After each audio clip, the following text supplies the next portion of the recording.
오늘 본문은 솔로몬이 성전을 봉헌하면서 드린 기도의 내용 중에서 10가지 기도의 제목 중에서 5번째와 6번째 기도 제목입니다.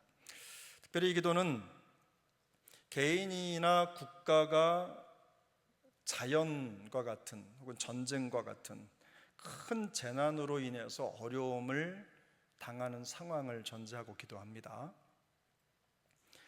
근데 놀랍게도 이 모든 상황의 출발점이 외부가 아니라 내적인 문제, 즉 자기의 죄의 문제에서 시작하고 있다는 것입니다. 가뭄이나 질병으로 인한 고난은 우리의 현실의 삶뿐만 아니라 신앙의 뿌리를 흔들어 놓죠. 그래서 나중에도 말씀을 또 드리겠지만 사실 우리가 나라를 위해서 기도하거나 가정을 위해서 기도하거나 사회 공동체를 위해서 기도하고 또 재난이나 이런 여러 상황을 위해서 기도하는 게 꼭 그게 남을 위해서 기도하는 것이기 이전에 결국은 나를 위한 기도라는 것입니다. 마치 다 연결되어 있는 유기체처럼 영향을 주고 영향을 받기 때문에 그런 기도가 되는 거죠. 자, 그러면 첫 번째 솔로몬의 기도, 첫 번째가 아니죠. 몇 번째입니까?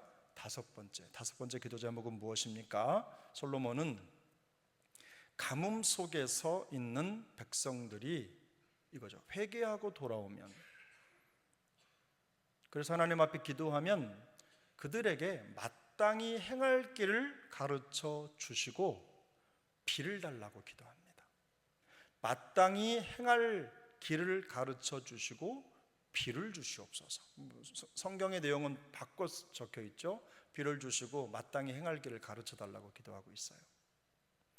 우리 35절 36절인데 이렇게 말하죠. 만일 그들이 주께 범죄함으로 말미암아 하늘이 닫히고 비가 없어서 주께 벌을 받을 때에 이곳이 어디입니까? 성전이죠. 기도하며 주의 이름을 향하여 찬양하고 그들의 죄에서 떠나거든, 지난주에 우리 함께 나눴던 것처럼 죄에서 돌이키거든 주는 하늘에서 들으사 주의 종들과 주의 백성 이스라엘의 죄를 사하시고 그들이 마땅히 행할 선한 길을 가르쳐 주시오며 주의 백성에게 기업으로 주신 주의 땅에 비를 내리시옵소서. 여러분 보십시오. 제가 잘못 말씀을 드렸네요. 다음에 그렇게 말하는데 여기 마땅히 행할 선한 길을 가르쳐 주시고 비를 주시옵소서 이렇게 기도를 하고 있어요. 솔로몬은요, 비가 오지 않는 이 가뭄을 단순한 자연현상이 아니라 하나님의 징계로 바라보고 있는 겁니다. 마치 내 삶 속에서 지금 당장 일어나지 않은 그런 상황일지라도 자연이나 모든 상황이 우리의 영적인 생활과 밀접하게 연결되어 있다는 것을 감안하고 기도하고 있는 거예요. 천지 만물을 다스리시는 하나님, 그 하나님의 주권에 나의 상황을 똑같이 연결하고 있는 겁니다. 하나님이 천지를 다스리고 계시고 나 또한 하나님의 주권 아래 있기 때문에 그것을 따로 보지 않는 거예요. 하지만 만약에 이 재앙이 백성들이 저지른 죄로 인한 것이라면 해결 방법은 하나밖에 없습니다. 주께로 회개하고 돌아오는 것입니다. 백성들의 삶에 있어서 가뭄의 문제는 사실상 단순히 자연현상의 문제만은 아니죠. 가뭄은 기본적으로 백성들의 삶의 안녕과 안정과 풍요를 가져다주는 추수하고도 밀접하게 연결이 되어 있었어요. 지금도 마찬가지입니다. 하지만 솔로몬이 이 문제를 백성의 죄 문제와 연결하는 이유가 있죠. 왜 그렇습니까? 하나님의 백성으로서 안정과 평화를 누리고 또 하나님과의 풍성한 교제의 기쁨을 누리지 못한다면 그것이 백성에게는 가뭄이라는 겁니다. 하나님의 백성에게는 하나님과의 교제의 기쁨이 충만하지 못하면 거기에서 영적인 가뭄을 경험하게 된다는 거예요. 그래서 솔로몬은 하나님의 백성으로서 하나님과의 교제의 풍성함을 누리기 위해서 백성이 올바른 삶의 방법을 추구해야 된다, 이 얘기를 하고 있는 건데요. 그래서 죄를 버리고 하나님께 돌아오는 것, 그것은 죄를 다루시는 하나님의 심판과 재앙으로부터 멀어지기 위해서는 필수적으로 필요한 것이죠. 또 백성이 하나님의 말씀에 순종해 살면 결국 어떤 상황 속에서든지 영적인 가뭄을 경험하지 않게 될 것이다, 이 전제를 하고 있는 겁니다. 하나님께서 그들의 필요를 채워주시고 돌보시는 축복을 누리게 된다는 것이죠. 그래서 솔로몬은 이 기도를 드릴 때 일단 세 가지를 얘기하는데, 뭐냐면 백성이 기도할 때 하늘에서 들으시고, 그 다음에 그들의 죄를 사해 주시고, 그리고 또 한 가지는 비를 내려서 그 땅을 고쳐주시고, 그리고 여기에 결정적으로 네 번째 요소가 있는데요, 이 네 번째 요소는 이겁니다. 하나님께 기도할 때 마땅히 행할 선한 길을 가르쳐 주옵소서. 이게 네 번째 항목이었어요. 36절에 보면 이렇게 말하죠. 주는 하늘에서 들으사 주의 종들과 주의 백성 이스라엘의 죄를 사하시고 그들이 마땅히 행할 선한 길을 가르쳐 주시고 주의 백성에게 기업으로 주신 주의 땅에 비를 내리시고. 하나님이 백성이 이 땅에서 어떻게 살아야 할지 그 삶의 방법을 가르쳐 주시기를 기도하고 있는 겁니다. 이스라엘 백성들에게 가나안은요, 삶을 살아가는 방법을 배우는 현장이 아니었어요.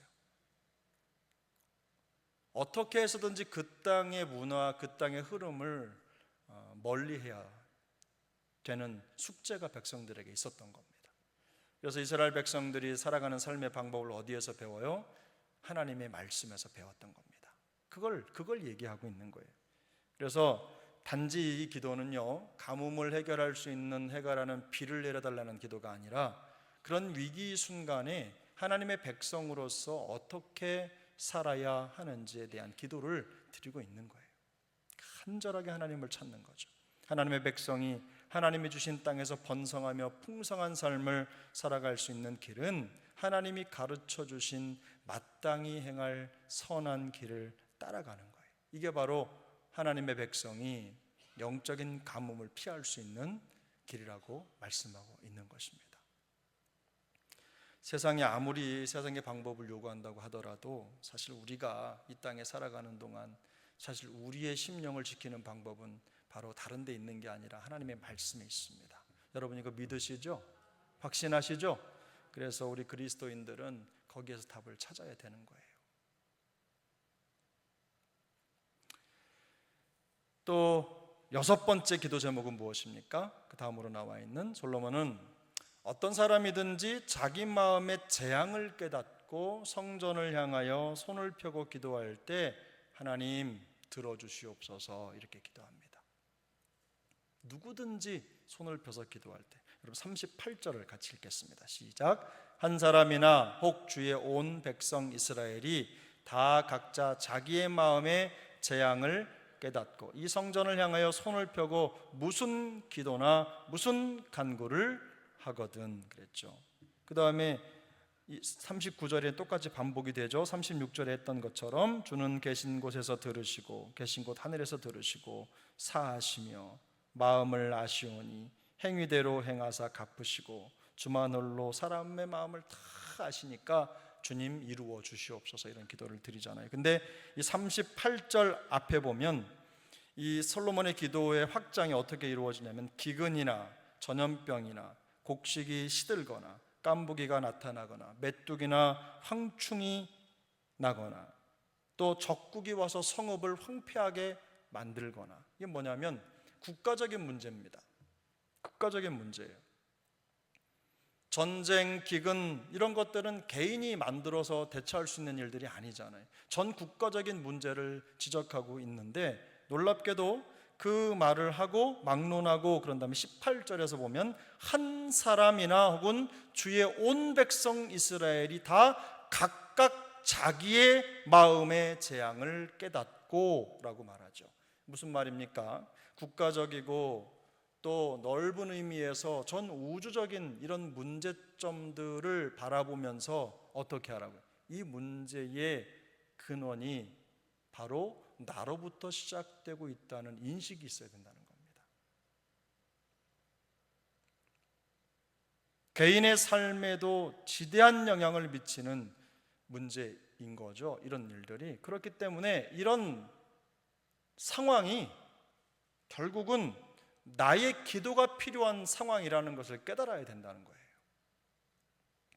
나라가 방향을 잡지 못하고 잘못된 길을 가거나 경제가 무너지고 정치가 엉망진창이 되면 결국 그 피해는 고스란히 우리 개인에게로 오는 거죠.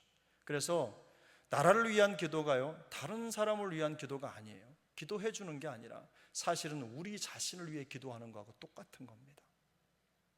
지금 나라가 엉망진창이잖아요. 이런 상황 속에서 우리 그리스도인들이 할 수 있는 일이 무엇이겠습니까? 이런 정말 제가 봤을 땐 국가적 재난 상황인데 이런 상황을 마음에 품고 기도해야 된다는 겁니다. 이런 일에 대해서 솔로몬은요, 국민 각자에게 기도의 책임이 있다는 것을 지적하고 있는 거예요.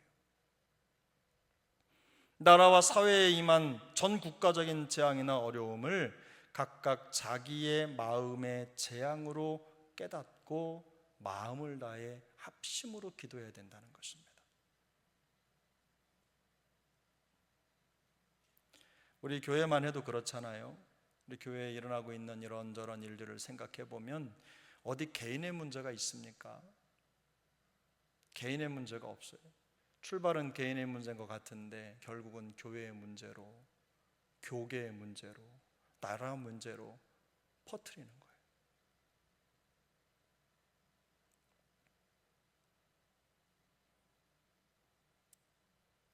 나라와 민족의 향방뿐만 아니라 개인의 모든 삶에도 하나님의 개입이 절대적으로 필요하기 때문에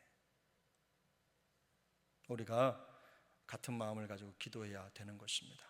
그렇게 하면서 40절에서 이렇게 말하죠. 그리하시면 그들이 주께서 우리 조상에게 주신 땅에서 사는 동안에 항상 주를 경외하리이다. 그리하시면 하나님이 이루어 주시면 이라는 뜻이에요. 솔로몬은요, 개인과 나라가 하나님의 도우심으로 위기를 극복하고 회복이 되어야 될 궁극적인 목적이 무엇인지를 명확하게 얘기해요. 뭐라고 얘기하고 있습니까? 항상 하나님을 경외하게 하려 함입니다. 위기가 있고 고난이 있은 다음에는요, 찬양 소리가 더 커지는 것 같아요. 누구든지 어려움을 지나고 나면 찬양이 깊어지고 예배의 감격을 회복하게 되는 것 같아요. 그래서 어려움은 항상 나쁜 것만은 아닌 것 같아요. 어려움이 있으면 더 자신을 돌아보게 되고 그 과정을 통해서 기도가 깊어지고 말씀 묵상이 깊어지고 또 그를 통해서 영적으로 더 영으로 성숙해가는 기회를 갖게 되는 것입니다. 위기와 고난이 오히려 하나님에 대한 깊고도 지속적인 경외, 순종 이런 것들을 배우고 자라게 하는 하나의 뭐라 할까요? 밭이 되는 거예요. 그런 순종을 낳는 시간이 되기도 하고 하나님을 경외하는 진짜 예배의 마음을 갖게 되는 거예요. 제가 아주 오랫동안 예배를 잘 드리지 못했습니다. 드리긴 드렸죠. 주일 성수는 우리 그리스도인들에겐 생명이니까 성도가 주일을 지키지 않는 것만큼 자기의 신앙이 가짜라는 걸 드러내는 게 어디 있겠어요. 근데 공부한다고 뭐 잠깐 예배 드리고 가서 공부하고 이렇게 하는 시간을 몇 년을 보내고 나니까 그리고 말도 잘 안 통하고 여러분 찬양 부를 때 모르는 찬양 나오면 아무리 은혜 받으려고 해도 잘 안 되시죠. 근데 저도 보니까 말도 다르고 막 이게 좀 뭔가 좀 다른데 아무리 빠져들려고 해도 그게 잘 안 되는 거 있죠. 그러니까 사람이 예배가 너무 좋은데 그런데 자꾸 메마르는 거예요, 마음이. 그러다가 한국에 사역지가 돼서 들어왔어요. 들어왔는데 교회가 사역자들이 반드시 예배를 드리도록 환경이 돼 있는 거예요. 반드시 예배를 드리도록. 그런데요, 이 한국의 사역자들이 예배를 잘 못 드려요. 안내하고 뭐 이러느라고 섬기느라고. 그런데 우리 교회 사역자들도 웬만하면 예배 시간 되면 다 적고 들어와서 예배 드리십시오. 그게 맞는 겁니다. 근데 와서 앉아서 예배를 드리는데 그냥 앉았는데 눈물이 줄줄 흐르는 거예요. 저도 모르게. 그 예배의 기쁨과 감격 때문에 매 주일 그 예배를 드릴 수 있는 환경을 만들어주는 교회가 전 너무 고마웠어요. 그래서 저는 나중에 그때 마음속에 먹은 게 있어요. 반드시 내가 예배를 드리면서 함께하는 동역자들에게도 힘들겠지만 어렵겠지만 예배에 꼭 드리도록 환경과 상황을 만들어 주어야 되겠다, 이런 생각을 한 적이 있었어요. 그만큼 어려움이 깊고 상황이 있으면 믿는 자라면 그 마음속에 갈급함이 생기게 마련이거든요. 예배 자리를 떠나는 게 얼마나 우리에게는 위험한 일인지 몰라요. 근데 여러분, 그렇게 하고도 마음속에 아무런 죄책이나 부담이 없다면 한번 여러분 돌아보셔야 돼요. 진심으로. 솔로몬은요, 이러한 기도를 통해서 우리에게 말하고자 하는 게 있어요. 살아가면서 겪는 수없이 많고 다양한 사건과 사고들 속에서 우리 그리스도인들이 어떻게 살아야 하는지를 사실은 이 기도 속에 담아놓은 거죠. 가뭄이나 기근이나 혹은 전염병과 같은, 혹은 전쟁과 같은 다른 이런 모습이 우리에게 똑같이 일어나지는 않을 거예요. 형태가 다르겠지만 언제든 우리의 삶을 위협할 수 있는, 우리의 힘으로는 어떻게 할 수 없는 불가항력적인 일들이 우리에게 언제든 찾아올 수 있다는 겁니다. 도처에 숨어 있다는 거예요. 솔로몬의 기도는 위기를 만난 성도가 어떤 관점과 가치를 가지고 그 기준을 삼아서 상황을 대처해야 할 것인가, 이걸 말하고 있는 거예요.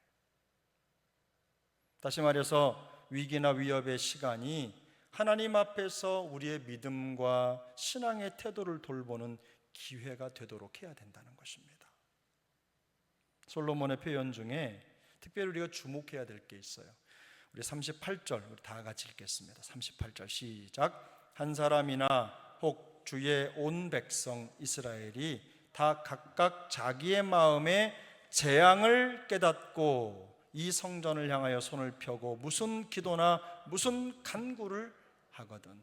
우리가 대개 기도할 때 이 뒤쪽만 생각하거든요. 하나님을 향해서 손을 펴서 무슨 기도나 무슨 간구를 하거든 하나님 계신 곳 하늘에서 들으시고, 이렇게 하는 게 더 편안한데, 그런데 그 앞에 조건이 달렸죠. 자기의 마음에 어떻게? 재앙을 깨닫고. 이게 더 중요하다는 겁니다. 왜냐하면 기도의 출발점이 여기이기 때문에 그래요. 여기에서 이 솔로몬이 가지고 있는 신앙 철학을 읽을 수가 있는 겁니다. 우리는 종종 불행이나 고난의 원인을 다른 사람에게서 찾죠. 외부의 탓으로 돌리는 경우가 있어요. 사실 그러다가도 내가 좀 잘못했지, 나도 잘못한 게 있지, 이렇게 하기 마련이에요. 그게 정상인데, 그렇지 않으면 사실은 보이지 않는 장애가 그 마음에 있는 겁니다. 극복되지 않는 장애가 있는 거예요. 근데 이 솔로몬은요, 가장 먼저 이런 상황 속에서 들여봐야 될 것이 어디냐? 바로 자기 자신의 내면이라는 점을 지적하고 있는 겁니다. 드러난 위기가 감춰진 내면의 죄나 불순종이나 숨겨진 우상에서 비롯될 수 있기 때문이에요. 그것이 심각한 형태의 죄나 잘못은 아닐지라도 하나님과의 관계를 허물고, 그래서 영적으로 가뭄이나 기근이나 전염병과 같은 큰 어려움을 겪게 한다면 그게 바로 문제라는 것입니다.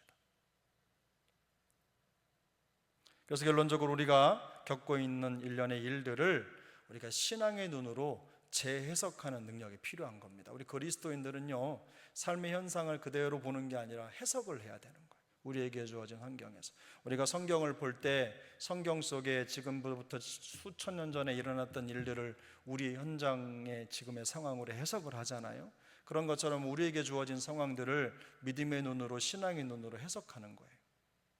크고 작은 시련을 직면할 때 겉으로 보이는 현상도 보이지 않고 또 잠재적인 현상 속에 감춰져 있는 이 잠재적인 위협이나 혹은 그런 갈등을 볼 수 있어야 된다는 것입니다.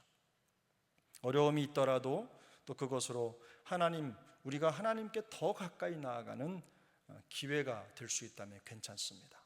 그런데 아니라면, 그 일로 인해서 우리가 더 피폐해지고 있다면, 신앙이 말라가고 있다면 다시 우리의 마음을 정말로 우리보다 더 잘 아시는 하나님께 가져다 놔야 된다는 겁니다. 하나님이 우리를 누구보다 더 잘 아시기 때문에. 제가 가끔 그런 생각이 들어요. 어떤 사건이 있고 어떤 일이 있을 때 저를 변호하고 또 말해서 이기고 싶죠. 저도 이기고 싶어요. 근데 그게 이기는 겁니까? 그냥 이기는 게 아니잖아요. 그렇게 이긴다고 해서 사실 남는 것도 없습니다. 말하고 싶죠. 입이 근질거려서 죽겠죠. 근데 그렇게 한다고 이기는 게 아닌 거예요.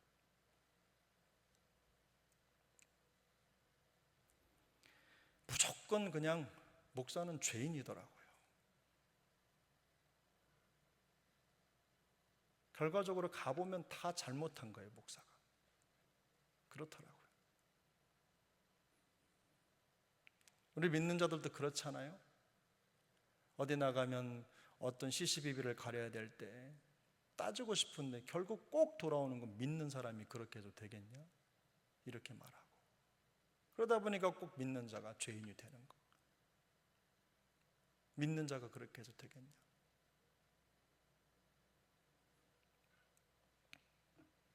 전도하시는 분들이 그런 얘기도 듣는다고 해요. 여기 우리 앞에 교회 앞에서 이렇게 시위하는 분이 계시니까 전도지를 주니까 그런 얘기를 하더래요. 전도지 주지 말고 가서 억울한 사람 저런 사람 마음이나 풀어주라고 그렇게 얘기를 하는 분이 계시더라는 거예요. 제가 그 얘기 듣고 그랬어요. 화가 나죠. 정말로 화가 나는데 그런데 그래 그게 보이는 분들은 그냥 내버려 둬야지 어떡하겠어요. 붙잡고 아니라고 사정을 하겠어요. 이미 마음에 그렇게 하기로 결정된 마음 아무리 얘기를 해도 듣질 않아요. 그게 문제인 거예요. 근데 여러분 저도 이런 모든 상황들을 지나가면서 저도 제 영혼의 피폐함이나 안타까움들을 깨닫고 느끼는데 말씀이 가르쳐주는 건 그런 거예요. 이런 상황이 너를 메마르게 하면 너 진짜니? 이렇게 저 자신에게 질문을 던지게 하는 거죠. 이런 상황에 사실 더 기도하고 더 진중하게 하나님의 뜻을 보라고 네가 가르쳤잖아. 네가 말했잖아. 이렇게 자꾸 거울에다 대고 얘기하는 것처럼 반사돼서 저에게 자꾸만 들리는 거예요. 우리의 마음과 상황을 제일 잘 아시는 분은 하나님이시니까 그저 성경 시편에 말씀하고 있는 대로 하나님께 토하고 시시로 하나님께 털어놓고 그저 그렇게 살아가는 게 우리의 삶인가? 방법인가? 그러다가도 그저 대응하지 않으면 어떻게 아니 될 수 없는 그런 일들에 대해서 그저 우리 교회가 이런 상황에 여러분 할 수 있는 게 뭐가 있어요? 방어밖에 할 수 없는 게 없잖아요. 또 목사가 또 뭐 고소하고 이랬다 그러면 목사가 그랬다고 여러분 그럴 거 아니겠어요? 그냥 방어밖에 안 되는 거예요. 방어밖에. 아니라고 말하는 것밖에는 더 이상 할 말이 없는 거예요. 죄송합니다. 답답해서 말씀드렸습니다. 우리의 영혼을 피폐하게 하고 신앙생활에 메말라 가고 있다면 다시 우리의 마음을 잘 아시는 하나님께 가져다 놓는 거다. 여러분 고린도전서 10장에 보면 이런 말씀이 있어요. 그런즉 너희가 먹든지 마시든지 무엇을 하든지 다 하나님의 영광을 위하여 하라. 유대인에게나 헬라인에게나 하나님의 교회나 거치는 자가 되지 말고 나와 같이 모든 일에 모든 사람을 기쁘게 하여 자신의 유익을 구하지 아니하며 많은 사람의 유익을 구하여 그들로 구원을 받게 하라. 이 말씀이 얼마나 부담이 되는지 몰라요. 우리는 항상 31절에 머물러 있죠. 그런즉 너희는 먹든지 마시든지 무엇을 하든지 다 하나님의 영광을 위하여 하라. 이 말씀에 머물러 있어요. 근데 그 다음에 유대인에게나 헬라인에게나 하나님의 교회에나 거치는 자가 되지 말고 나와 같이 모든 일에 모든 사람을 기쁘게 하여 자신의 유익을 구하지 아니하고 많은 사람의 유익을 구하여 그들로 구원을 받게 하라. 그들로 구원을 받게 하라. 우리가 그들을 구원할 수는 없을지라도 구원자이신 그리스도를 보여주는 삶을 살라는 말 아니겠습니까? 먹든지 마시든지 무엇을 하든지 이 말이 뭘 뜻하죠? 우리가 처할 수 있는 모든 상황을 말하는 거예요. 그런 모든 상황 속에서 하나님을 경외하고 높일 수 있는 방법을 찾는 것, 바로 그것이 성도에게 주어진 삶의 방법이라는 겁니다. 내 마음에 깨닫는 재앙, 그걸 말할 때 솔로몬의 마음속에 뭐겠어요? 어떤 자리에서든지 먼저 자기 자신을 돌아보고 자기의 죄를 돌아보면서 내가 먼저 하나님 앞에 엎드려 기도할 건 없는지 보라는 그런 말 아니겠습니까? 근데 마찬가지예요. 모든 상황 속에서 하나님을 경외하고 높일 수 있는 방법을 찾아내는 것, 그것이 성도된 우리에게 떨어진 명령이라는 겁니다. 우리가 마주하는 모든 도전, 우리의 내면을 돌아보고 주어진 또 다른 성숙의 기회를 찾아가는 거죠. 유대인에게나 헬라인에게나 하나님의 교회에나 거치는 자가 되지 말라는 이 권면처럼 우리가 다른 사람이나 교회나 거치는 자가 되기보다는 모든 상황 속에서 하나님을 기뻐하는 일을 위해 준비되도록 하는 기회가 되도록 해야 한다는 겁니다. 어떤 상황이든지 하나님을 경외하고 하나님을 기쁘시게 하는 길을 찾는 데 초점을 둬야 된다는 거죠. 사랑하는 여러분, 제가 다 잘했다고 말씀드리는 거 아니에요. 다 잘못이 있습니다. 자잘못이 있죠. 그런데 더 중요한 거, 이런 와중에 이런 상황에 정말 우리가 어디에 초점을 둬야 되느냐, 어디에 초점을 두고 마음을 고정해야 되느냐.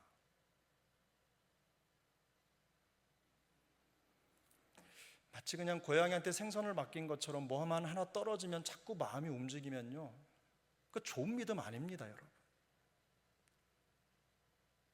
그럴 때 기도해 주세요. 우리 교회 기근이나 가뭄이나 이런 게 다가오지 않도록 기도하라는 신호라고 생각하고 정말 몸부림치며 기도해 주시고 기도가 교회의 성곽이 될 수 있도록 마음을 모아 주셔야죠. 그게 영적으로 하나 된 교회의 역할입니다.